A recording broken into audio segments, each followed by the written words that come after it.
What if we could take a full table with 8 columns and roll it up and throw it into a single column? Then with a click, we could view the full transaction from a single cell.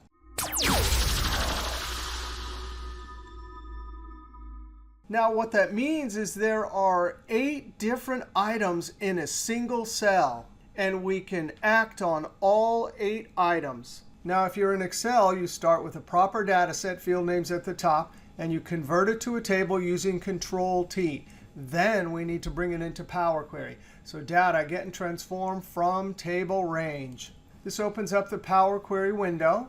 That query name is fine. I'm going to change some data types. Change this to date from date and time. I'm going to replace the current. Same for this column. Once you do the transformations and get your data type, or maybe it came in perfect right at the outset, click on the first column, scroll over, hold Shift, click on the last column. Then we go to Transform, and look at that structured column, Create Data Type. Now it's going to ask us, what name do we want at the top? I'm just going to put My Table. Display column, transaction is fine.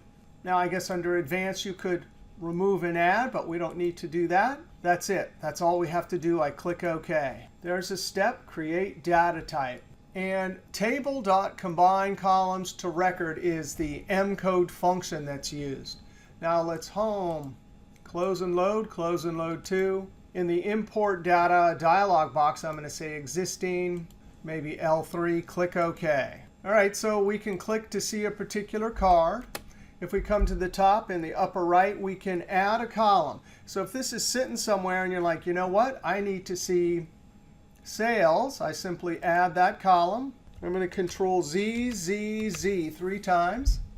All right, I want to be able to look up from this column a transaction number. So I'm going to use the keyboard for data validation, Alt-D, L, Tab, the letter L to get list, Tab. And in source, I simply click the top of this single column with my downward pointing arrow.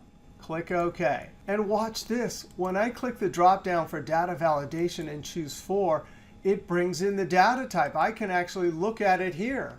Now, if I have a cell over here and I want to look up the sales for whatever I choose in that cell, we use equals, click on the data type, and we see the drop-down that looks into the record that's stored in the cell. So we can down arrow, tab. And that uses the dot operator to look something up from that record. All right, so when I hit Enter, there's the sales. I can use the drop-down to select transaction 10, and bam, there it is.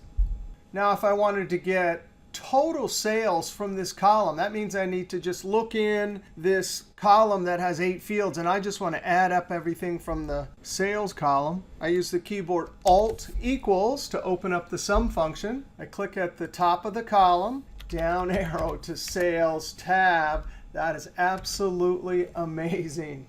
Now, if I want to look up an entire column, equal sign, and instead of like over here, right here, we clicked on a single cell and used the dot operator, I'm just going to use the entire column filled with data types, and then down arrow to date, tab, and enter. Now, I pre-formatted that there. We'll do the same for sales. Sales, tab, and enter. All right, that's a little bit about the create data type from over in the Power Query window that allows us to take a full table, collapse it into a single column, and then reference a record in a cell or an entire column filled with data types. All right, I want to hear from you guys in the comments. Have you used this? What do you think of it? And not only that, but next video, we'll see this crazy thing right here that requires that you have a Power BI account and you're logged into your Excel, and it will do something very similar.